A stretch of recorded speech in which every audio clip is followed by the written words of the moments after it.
Welcome back to Travel Show Live. Well, we've got a VIP in the room now. Everybody hang on. This is Earl Jones. And here's what's great about this, is that everybody watching right now, they're thinking, maybe I should come down to Greensboro, but I got no idea what I'm going to find down there. You can help us with that. Well, Greensboro is a great city because we're located right in the middle of North Carolina. So people, no matter what part of the state that they live, they can come to Greensboro about equal time from the west to the east. So it's a they're great on the coast, they could do that. That's right. It's right no in the center of the city. Gifford County and Greensboro, right in the center of the city, of the state of North Carolina. That makes sense. Great city. About 230,000 citizens live in Greensboro. Many historic sites. Yeah. We have the Battleground Park, and of course the historic city and site Woolworth Building downtown, where we'll be celebrating the 50th anniversary on February 1. This year, 2010. I was going to ask you about that because it's a great story. It's a fascinating story. It's a part of the history of this country, which is so rich. Explain it for somebody who's never heard it before. Well, on February 1, 1964, young men students from North Carolina A&T State University went downtown to the Woolworth retail store and sat at the lunch counter and protested Jim Crow segregation. Of course, African Americans were not allowed to eat at a lunch counter or sit on the front of a bus. And what happened on that day was that Martin Luther King indicated that it invigorated the civil rights movement when they sat down on that day, because sit-ins from that point on spread it throughout the South and throughout the nation.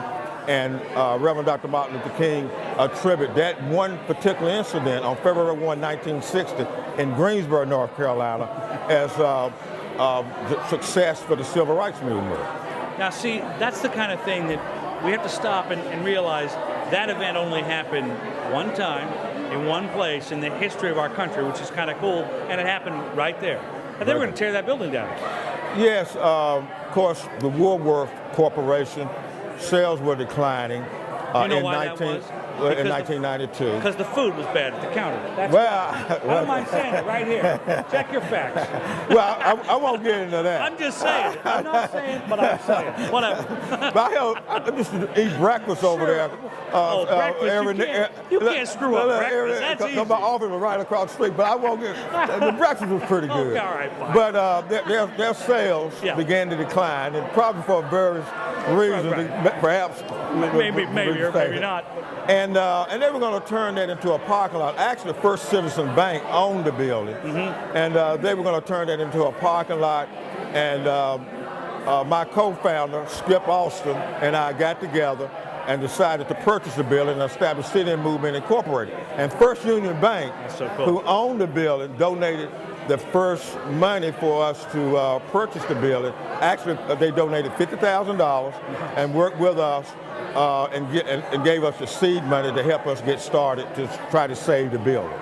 So that's a good example of good corporate citizenship. Absolutely, and that's the point here, is that there's no substitution for actually going there. Right. You look at you look up in Michigan where they had the Rosa Parks bus.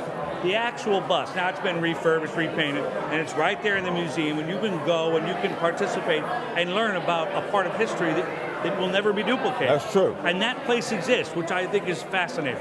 And what makes that unique is that that's the actual building and the actual complex where the incident occurred, where Jim Crow was struck a major blow for justice, freedom, and equality for not only African Americans, but that was really at the beginning of rights for women in America, rights for physically challenged individuals. We have laws to prohibit discrimination against people based on their gender, national origin, and being physically challenged. So it really was a beginning point for a major change in America to make America what it's supposed to be. It's a real shame you're not passionate about your subject matter. Oh, I'm not. Well, Skip's been saying it for years. Let me just say this. Let me just say this. This, you understand, the Civil Rights Museum, the title is the International Civil Rights Museum and Center, because the sit-in as a strategy for civil disobedience also was repeated not only throughout the United States, but throughout the world. In South Africa, where in Panama Square, China, when those students and that youth student stood in front of the tank. In the Philippines, when the Marcos government was overthrown, and the people over there saying, "We shall overcome," and in South Africa, when apartheid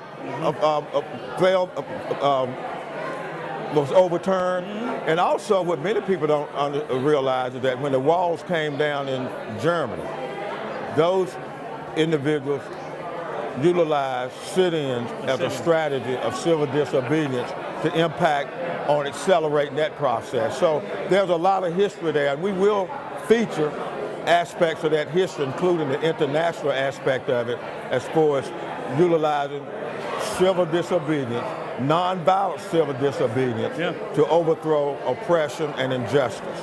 Not only in America, but throughout the world. Right there from Greensboro. Right, Greensboro, North Carolina. America's city. You come up here anytime you want. I'm going to come down and visit you. Yeah, come on down. This guy, you're going to like this guy. Thank you, sir, very much. I appreciate it. We'll be right back. Hang on.